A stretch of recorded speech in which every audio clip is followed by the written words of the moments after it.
सबसे पहले हम महापुरुषों से शुरू करते हैं। बुद्ध, महात्मा बुद्ध, तथागत भगवान बुद्ध, इसके बाद अशोक और बाबा साहब भीमराव अम्बेडकर को हम नमन करते हैं। हम सभी नमन करते और हम सब सबसे पहले यहाँ इस देश में समर संघ ही था।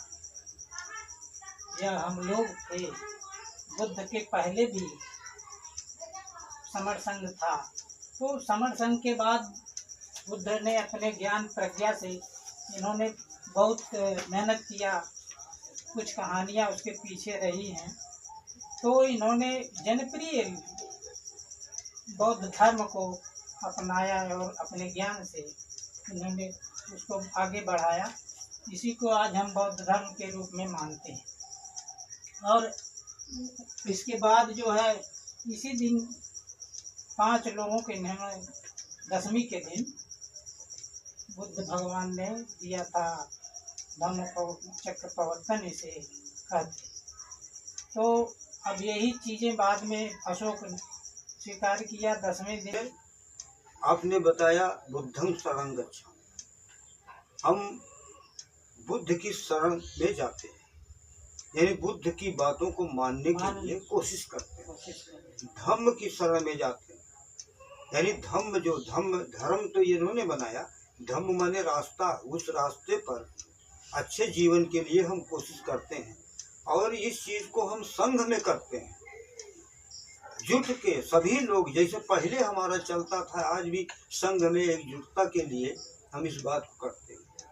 इसके बाद आपने वो बताया कि हम अनायास हिंसा नहीं करेंगे।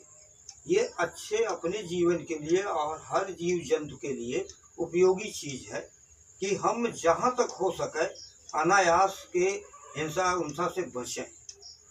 अब गृहस्थ जीवन में ये कसम नहीं है कि हम बिल्कुल त्याग कर दें। जितनी बातें आपने कहा कि हम पूरा त्याग कर दें, नहीं, यथा जितना हो सके, क्योंकि ये गृहस्थ आदमी है।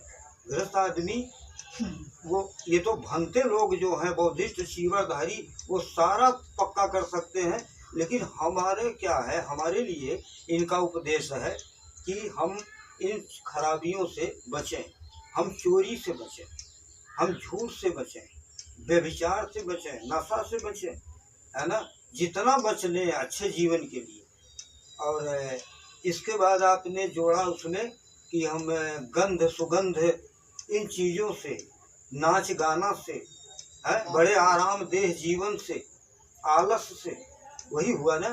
इससे बचने का मतलब है कि आज दुनिया कहाँ से कहाँ जा रही, जो नहीं जानता उसके लिए बकवास लगेगी ये बातें, लेकिन अंत में वही आता है, अंत में वही बातें आती हैं। कोई नहीं कहेगा अपने बच्चों से, अपने समाज से, या कोई संत कोई भी हुआ हो, ये ना कहा बच्चा चोरी करना, वो भी मना किया है। चाहे किसी धर्म को मानता हो, किसी संप्रदाय मजहब को, है ना। इसलिए हर संतों का स्वागत है हमारे यहाँ, हर संतों का, हर लोगों का, अच्छे लोगों। चोरी करना, झूठ बोलना, अहिंसा करना, व्यभिचार करना, नशा करना, जितना बच पाओ आपके जीवन के लिए अच्छा है।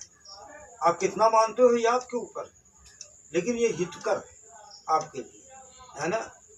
और उसमें हम लोग ये आयोजन इसलिए कर रहे हैं कि हमारी लुप्त हो गई थी लेकिन अब चल रही। ये गौतम बुद्ध के बाद सम्राट अशोक ने इतना काम किया कि महान, कहीं भी आप पढ़ेंगे महान सम्राट अशोक का है। इसने और राजाओं ने, मौर्यों के लोगों ने मिल के ये भारत को इतना बड़ा बनाया था कि महाभारत कहलाता था। आज टुकड़ा टुकड़ा कट कट के 15वां हिस्सा ये बचा है। पाकिस्तान जल्दी बटा है, 2 टुकड़े में चला गया बांग्लादेश वो। इसके पहले ये जितना, अब वो था देश कैसे, इनके धर्म को मानने के लिए लोगों ने, इनकी बातें मानने के लिए एकजुट हो गए। श्याम, कंबोडिया, ये आपका थाईलैंड, ये क्या नाम है इसका, अफगानिस्तान, चीन, आपके बगल में जापान है, नेपाल है, ये सब एक हो गया था। नक्शा देखिए सम्राट अशोक का, इतिहास में पढ़ते हैं कितना बड़ा नक्शा है वही महाभारत। है ना, अब अन्य लोगों ने और कुछ कह दिया महाभारत को अलग बात, हम उस पर नहीं जाते, लेकिन महाभारत तब था, अब खाली भारत बचा है। और भारत का नाम पाली भाषा से आप देखेंगे तो भारत नाम बौद्धिस्ट नाम है। आभारत, ये आभारत, ये देश पूरा तेजमान था, तभी तो दुनिया ने माना।